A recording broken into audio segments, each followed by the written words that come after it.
everyone, so I'm here today to discuss to you on how PowerPoint presentation is really useful for academic purposes. We all know that a PowerPoint presentation is really known as or popular in our generation. So what is PowerPoint presentation? Ang PowerPoint presentation is a software application na kung saan ginagamit para makapagbuo ng isang presentasyon gamit ang iba't ibang uri ng media. Dinisenyo rin ito para makapagbigay ng isang mahusay at magandang presentasyon. Alam natin na hindi lamang sa paaralan ginagamit ang PowerPoint presentation. Ginagamit din ito sa iba't ibang uri tulad ng mga businesses. At hindi lahat ng mga estudyante ay marunong gumamit ng PowerPoint presentation. Ngayon, let's watch the video on how PowerPoint presentation is really works for academic purposes.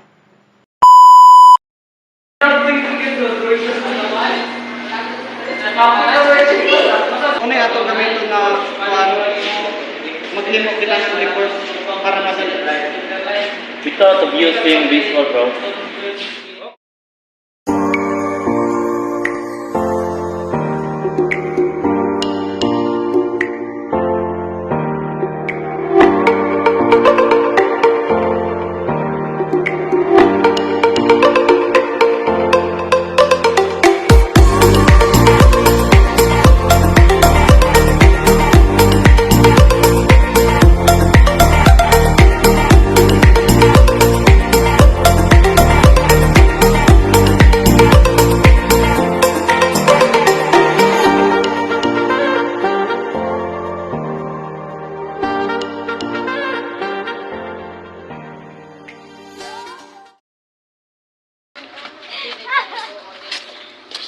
Ayo!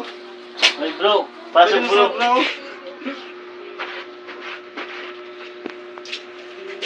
Ano bro, tapos na ba yung report natin? Hindi pa, bro. Sige, ako mag-research. Ikaw na lang magsulat. Sige, bro. Sige, bro. Magandang idea yan. 2,000 years later. Pasok, bro. So, mas na-report natin. Tapos na ba? Hindi pa, bro. Mayroon pang kulang. Baka meron kang ika-suggest, bro. Mag-PowerPoint na lang tayo. Madali lang yun. Hindi ako marunong dito lang, bro. Ako na lang gumawa. Tapos makita lang kayo. Sige, Kasi bro. may lapis yung ate ko. Sige, bro. Gawa ng PowerPoint. Nice idea.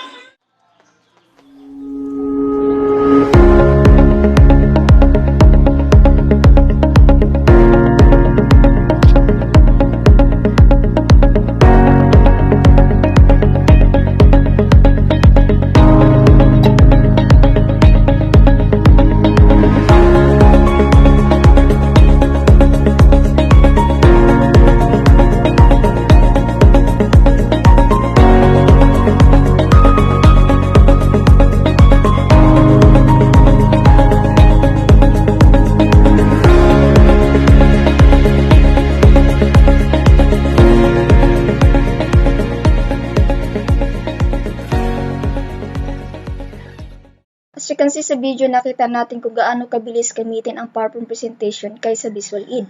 Alam natin ng Visual Aid ay ginagamit noon na hindi pa uso ang mga gadget. At alam din natin na hindi tayo pwede mag-insert ng mga picture doon. Kailangan nating isulat ang lahat ng mga informasyon sa ating topiko pag gumamit tayo ng Visual Aid. Hindi katulad sa PowerPoint presentation, ikapipis lang natin ang mga informasyon nga na-research sa ating mga kasama. Pwede rin tayo mag-apply ng mga animation effect, transition effect. At pwede rin tayo makapili ng mga kulay na gusto natin. At higit sa lahat, pwede tayo lagay ng mga picture na gusto natin ipakita during sa ating report.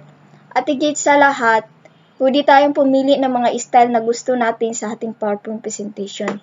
Yan, nagpapatunay kung gaano kahusay at kabilis gamitin ang PowerPoint presentation.